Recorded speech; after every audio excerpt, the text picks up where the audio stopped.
நம்ம அகில இந்திய வானொலி நிலையத்திலிருந்து முருகேசன் ஐயா அனுபவம் மிகப்பெரிய அனுபவம், மிகப்பெரிய ரிச் எக்ஸ்பீரியன்ஸ் சொல்லலாம். எப்படி உடலையும் மனதையும் சரியா வச்சுக்கிட்டா எப்படி சாதிக்கலான்றதுக்கு ஒரு முருகேசன் சார் ஒரு முன்னுதாரணம். என்எஸ்எஸ்ல இருந்து என்சிசியில் இருந்திருக்காரு, ஸ்கவுட்ல இருந்திருக்காரு. அதேமாதிரி போலீஸ் டிபார்ட்மெண்ட்ல வேலை கிடைச்சும் அதையும் தாண்டி நமக்கு இந்த சமூக ஊடகங்களில் பணிபுரியணுன்ற ஆர்வத்தில் 33 வருடங்களுக்கு மேலே பணிபுரிஞ்சு சிறப்பான ஒரு பணி நிறைவை மனநிறைவோட செய்ய இன்னைக்கு இருக்காரு. அதனுடைய அனுபவம் வந்து இறுதியாக வந்து இளைஞர்களுக்கு பொதுமக்களுக்கு ஐயா சொல்லக்கூடிய கருத்து என்ன கொஞ்சம் நல்லா இருக்குமா? 1994ஆம் ஆண்டு ஜனவரி மாதம் ஜாயின் பண்ணதுலேருந்து இந்த பணியில் சென்னை வானொலி நிலையத்தில் பணியில் சேர்ந்தேன். இப்போது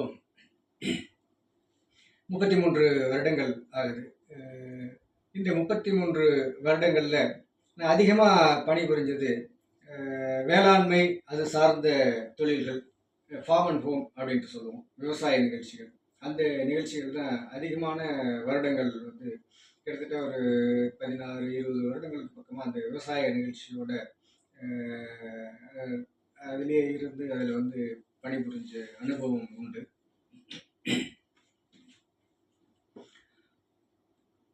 இந்த பொறுத்த வரைக்கும் என்னென்னா, இப்போ நம்மளுக்கு 1960களில் அந்த காலகட்டத்தை பொறுத்த வரைக்கும் நம்மளுக்கு நிறைய அதுக்கு முன்னாடியே அந்த நிறைய பஞ்சம், பசி, பட்டினி அந்த மாதிரிலாம் இருந்த காலகட்டம்.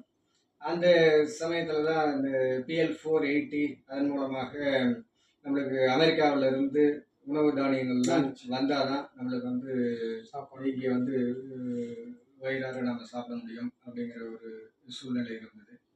ஷிப் டு மவுத் அப்படின்ட்டு சொல்லுவாங்க. அந்த ஒரு சூழ்நிலையில் இருக்கக்கூடிய ஒரு காலகட்டம். அப்போது தான் பிரபல வேளாண் விஞ்ஞானி டாக்டர் MS சுவாமிநாதன் ஐயா அவர்கள், அந்த மாதிரி அவர்கள், இன்னும் இந்திய நாட்டினுடைய முக்கிய மந்திரிகள், இவங்கெல்லாம் எடுத்து ஒரு செய்ததன் விளைவாக, பசுமை புரட்சியின் விளைவாக இந்த உற்பத்தியை வந்து பெருகுச்சு. உற்பத்தி பெருக்கம் அப்படிங்கிறது அதிகமானதுக்கு பிறகு மக்களுக்கு ஓரளவுக்கு வயிறார அவர்கள் சாப்பிட முடியும். அந்த பசி, பஞ்சம், பட்டினி அப்படிங்கிறது குறைவான காலகட்டம். அது தாண்டி இப்போ அதில் என்னென்னா, இப்போது யார் அந்த இந்தியாவினுடைய பசுமை புரட்சியினுடைய நாயகன் அப்படின்ட்டு சொல்கிறோமோ, அவரு கூட கிட்டத்தட்ட ஒரு 15-16 ஆண்டுகள் வந்து நெருங்கிய தொடர்பில் அவரோட பேட்டி எடுத்து, அவரோட பேசி இருந்து, அவர்கிட்ட டிஸ்கஸ் பண்ணி நம்ம நிறைய கற்றுக்கிட்டோம். நிறைய அவரோட ஆலோசனைகள்லாம் சொல்லுவார். அந்த மாதிரி நெருங்கி பழகணும் அப்படிங்கிற வகையில் அவருடைய பேச சொல்லி நிறைய அவர் மெசேஜ் கொடுத்துருக்காரு. அதெல்லாம் ரெக்கார்ட் பண்ணி ஒளிபரப்புனது அப்படிங்கிறது எனக்கு மிகுந்த ஒரு பெருமையும் மகிழ்ச்சியும் தரக்கூடிய ஒரு விஷயம். நிச்சயம். நெடுநாள் அவரோட வந்து நிறைய ரெக்கார்ட் பண்ணுவோம், பேசிகிட்டு இருப்போம். அவருக்கு அந்த அக்ரிகல்ச்சர், அந்த பசுமை புரட்சியில் ரேடியோனுடைய ரோல் அப்படிங்கிறது ஒரு பெரிய பங்கு வகிச்சது. அப்போ அந்த ரேடியோ நெல் அப்படிங்கிறதெல்லாம் கோதுமை இந்தியா முழுக்க இந்த பசுமை புரட்சியை கொண்டு போய் சேர்த்ததில் ரேடியோவுக்கு பெரும் பங்கு உண்டு. அந்த வகையில் அவருக்கு ரேடியோ மேலே ஒரு தனி அக்கறை, தனி மரியாதை, ஒரு அபிமானம் அதெல்லாம் உண்டு MS சுவாமிநாதன் ஐயா அவர்களுக்கு. அதனால் இப்போ நான் வந்து ராஜகோபால் சார் அவர் கூட நான் ஒர்க் பண்ணிட்டு இருந்தேன். இப்போ இருவரும் தான் நாங்கள் எங்கே போனாலும் வந்து அந்த விவசாய நிகழ்ச்சிகளை செய்வதற்காக நாங்கள் போவோம். வெளியூர்லாம் போய் ரெக்கார்ட் பண்ணுறது அந்த மாதிரிலாம் இருக்குது. அவர்கிட்ட ரெக்கார்ட் பண்ணுறதுனால எப்படியும் வருடத்தில் நிறைய ஒரு 5-6 தடவையாவது மீட் பண்ணி அவர்கிட்ட ரெக்கார்ட் பண்ணுவோம். அப்படிங்கிற சமயத்தில் அப்போ நிறைய அவர் டிஸ்கஸ் பண்ணுவார், ஃப்ரீயாக சொல்லுவார். அவர் அதெல்லாம் சொல்லுவார், நாங்கள் இது இப்போ வந்து இந்த மாதிரி நிறைய உரம் போட்டு மண்ணெல்லாம் வீணாகுது அப்படிங்கிற மாதிரிலாம் கூட பேசியிருக்கோம் அவர்கிட்ட. அப்போ அதெல்லாம் சொல்லுவார், இப்போ அந்த காலகட்டத்தில் நம்ம அதெல்லாம் போட்டு நம்ம அது உற்பத்தி அதிகப்படுத்த வேண்டியிருந்தது. இப்போ அது பசுமை புரட்சி. இப்போது வந்து அடுத்தது எப்போதும் பசுமை புரட்சி, அதுதான் நம்மளுக்கு தேவை. மண்ணினுடைய வளத்தையும் நாம் வந்து பாதுகாத்து அதாவது தேவைப்பட்ட ஜுடிஷியஸ் யூஸ் ஆஃப் ஃபெர்டிலைசர் அப்படின்னு சொல்லுவார். அந்த வார்த்தையை கரெக்டாக பயன்படுத்துவார்.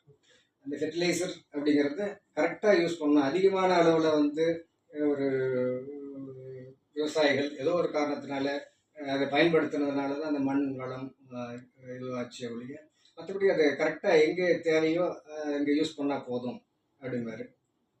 அதே போல் இப்போ வந்து எல்லாமே இயற்கை வேளாண்மை அப்படின்னு போயிட்டாலும் பெஸ்ட்டு டிசீஸு அதெல்லாம் வரும்போது, ஒரு நோயோ பூச்சி தாக்கம் அதெல்லாம் வரும்போது, நம்ம அது இயற்கை முறையிலேயே பண்ணுறோம் அப்படின்ட்டு அதை கட்டுப்படுத்தாமல் விட்டுட்டோம்னா விவசாயிகளுக்கு நஷ்டம் வரும், விவசாயிகள் பாதிக்கப்படக்கூடாது அப்படிங்கிற மாதிரி சொல்லுவார். அதனால வந்து எங்கே தேவையோ அங்கே அளவாக வந்து பயன்படுத்திக்கணும். இப்போ நம்மளுக்கு வந்து நம்ம இயற்கையாக வந்து நம்ம உணவே மருந்து அப்படிங்கிற மாதிரி தான் சாப்பிட்டுட்டு உடல் ஆரோக்கியமாக இருக்கிற வரைக்கும் பரவாயில்ல. இப்போ அதை தாண்டி ஏதாவது நம்மளுக்கு அவசியம் டாக்டர் போய் பார்த்து தான் ஆக வேண்டும் அப்படிங்கும்போது அந்த மெடிசன் எடுத்துக்கிறோம் இல்லைங்களா, அந்த மாதிரி மண்ணுக்கும் நம்ம வந்து செடிகளுக்கும் அந்த மாதிரி பயிர்களுக்கும் அந்த ஃபெர்டிலைசர் என்ன தேவையோ அதை மட்டும் கரெக்டாக யூஸ் பண்ணணும் அப்படிங்கிறது தான் சொல்லுவார். சரி சரி.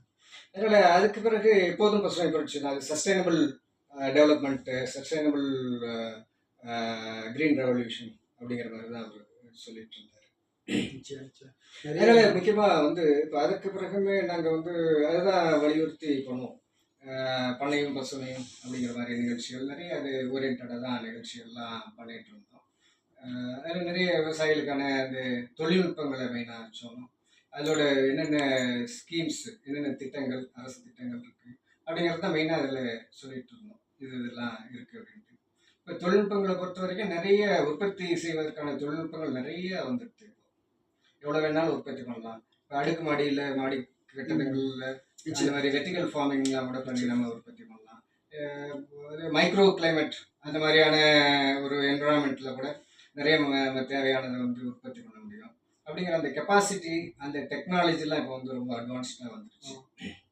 ஆனால் இதில் என்னென்னா, நம்ம மண்ணையும் கிடைக்காம மனிதர்களுடைய உடல் நலத்தையும் அதை வந்து பாதுகாக்கக்கூடிய வகையில் இயற்கை முறையில் முடிஞ்ச வரைக்கும் இயற்கை முறையில் செய்கிறது தான் நல்லது அப்படிங்கிற அந்த ஒரு இதில் தான் நம்ம வந்து நிகழ்ச்சிகள்லாம் பண்ணுவோம். எல்லாரும் சொல்கிறதும் விடலாம். நிச்சயம் நிச்சயம்.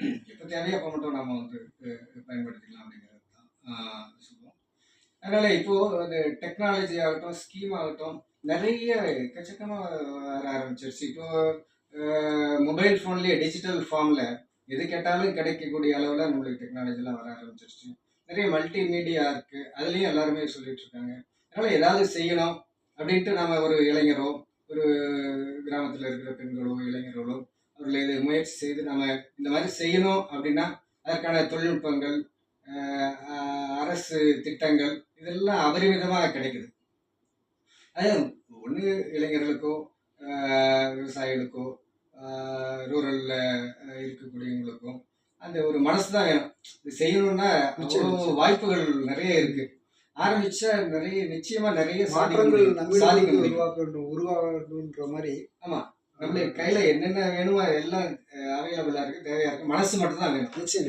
அது இருந்ததுன்னா எவ்வளோ wonders we can do wonders அப்படிங்கிற மாதிரி அற்புதங்களை வந்து நிகழ்த்தலாம். நிச்சயமாயா, நிச்சயமாயா.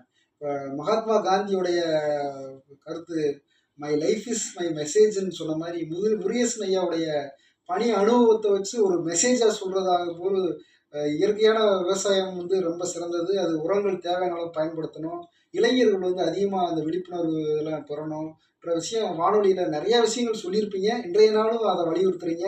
உண்மையிலே எங்களுக்கு இப்போ எனக்கு முக்கியமாக பெருமையாக இருக்குது, மகிழ்ச்சியாக இருக்குது.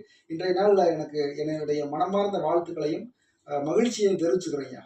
அதனால் இப்போது வானொலி நிகழ்ச்சியை பொறுத்த வரைக்கும் எனக்கு இந்த பாரதியாரோட வரிகளில் ரொம்ப பிடித்தமான வரி வந்து சொல்லணும்னா, வல்லமை தாராயோ இந்த மாநிலம் பயனுற வாழ்வதற்கு அப்படின்ட்டு ஒரு வரிகள் இருக்கும். ரொம்ப பிடிச்ச வரி எனக்கு. நம்ம பயனுள்ளது, நம்ம நிறைய படிச்சிருக்கோம், என்னென்ன படிச்சிருக்கோம். இப்போ வந்து நம்ம அகாடமிக்காக படிச்சது ஒன்று, இந்த காம்படிட்டிவ் எக்ஸாம் தேர்வுகளுக்காக படிச்சது ஒன்று, இந்த மாதிரியான ஒரு பலவிதமான வந்து அறிவு வந்து ஓரளவுக்கு சேகரிக்க முடிஞ்சது. அதை வந்து பயனுள்ள வகையில் மக்களுக்கு பயன்படுத்தணும். ஏதாவது நம்ம நிகழ்ச்சியை கேட்டு யாராவது சார் உங்கள் நிகழ்ச்சி கேட்டு ரொம்ப பயனுள்ளதாக இருந்தது அப்படின்ட்டு சொன்னாக்க அது வந்து அதுதான் எங்களுக்கு வந்து ஒரு பணி நிறைவு. நிச்சயம். நானும் அவங்க வேளாண் நிகழ்ச்சி வந்து நிறையா அந்த யூடியூப்ல கரெக்டாக எடிட் பண்ணி போடுறது, அது ஆர்வமாக ஒரு கேள்வி இப்போ ரெஸ்பான்ஸ் கொடுக்கறது எல்லாமே எங்களுக்கு மனநிறைவான விஷயம். அது தவிர இன்னொன்று என்னன்னா, அந்த வானொலி மேலே அந்த அளவுக்கு மக்களுக்கு நம்பிக்கை உண்டு. இதில் சொன்னால் சரியா இருக்கும் அப்படிங்கிற மாதிரி மக்களுக்கு அந்த காலத்துல இருந்தே ஒரு நம்பிக்கை உண்டு. இப்பவுமே நம்ம ஒரு நிகழ்ச்சி பண்றோம். ஏதாவது ஒரு வேளாண் செய்திகள், உழவர்களுக்கான செய்திகள் அப்படின்னு சொல்றோம்னா, இப்பவும் விவசாயிகள்ல சில பேர் ஃபோன் பண்ணி சொல்லுவாங்க, "சார் நீங்க அந்த மாதிரிலாம் சொன்னீங்க. நாங்க ஃபாலோ பண்றோம்" அப்படிம்பாங்க. நிச்சயம். அப்ப வந்து இதெல்லாம் கேட்டு நம்ம சொல்றதெல்லாம் கேட்டு ஃபாலோ பண்றாங்க அப்படிங்கும்போது, நம்மளுக்கு அந்த இன்னும் அந்த பொறுப்பு உணர்வு வந்து அதிகமாகுது. மனநிறைவு ஃபர்ஸ்ட் ஆமா. ஏற்படுது. நம்ம பொறுப்பு வந்து பொறுப்புணர்வு. மற்றவங்களுக்கு ஒரு அதனால செய்தியை இந்த மாதிரி நம்ம சொல்றத கேட்டு எவ்வளோ பேர் செய்யறாங்க, கேட்கறாங்க அப்படிங்கும்போது, இன்னும் மேலும் வந்து துல்லியமா நாம சொல்லணும். மேலும் பயனுள்ளதா சொல்லணும். அப்படிங்கிற அந்த பொறுப்புணர்வோட தான் மேலும் மேலும் ஒவ்வொரு நாளும் அதுதான் தோணிட்டே இருக்கும் நிச்சயம் எங்களுக்கு. நிச்சயம் 1000 ஊடகங்கள் இருந்தாலும் அகில இந்திய வானொலிக்கு நிகரானது இந்த வானொலி மட்டும்தான். அது எத்தனையோ இருந்தாலும் இன்னும் அந்த நிகழ்ச்சியை கேட்கக்கூடியவங்க இருந்துகிட்டே இருக்காங்க. இதோடைய வளர்ச்சி இன்னும் நிறைய நவீனத்துக்கு தகுந்த தொழில்நுட்பங்கள வேவ்ஸ் ஆப்பு, அதே மாதிரி நியூஸ் ஆன் ஏர் போன்ற நவீனத்துக்கு தகுந்த மாதிரி எல்லாரும் கேட்கக்கூடிய வசதிகளை அரசு பண்ணிட்டு வருது. இதனால் இவன் முடிக்கும் என்றாய்ந்து அதனை அவன் கண் விடல்ன்ற மாதிரி அரசு வந்து சரியான நபர்களை இந்த துறைக்கு தேர்ந்தெடுத்து உங்களை போன்றவங்க வந்து மக்களுக்கு பயனுள்ள வகையில பல நிகழ்ச்சிகளை தந்துகிட்டு இருக்குது. மகிழ்ச்சியான விஷயம். மிக்க நன்றி ஐயா. மிக்க நன்றி. நன்றி. மகிழ்ச்சி. ரொம்ப மகிழ்ச்சி. மகிழ்ச்சி.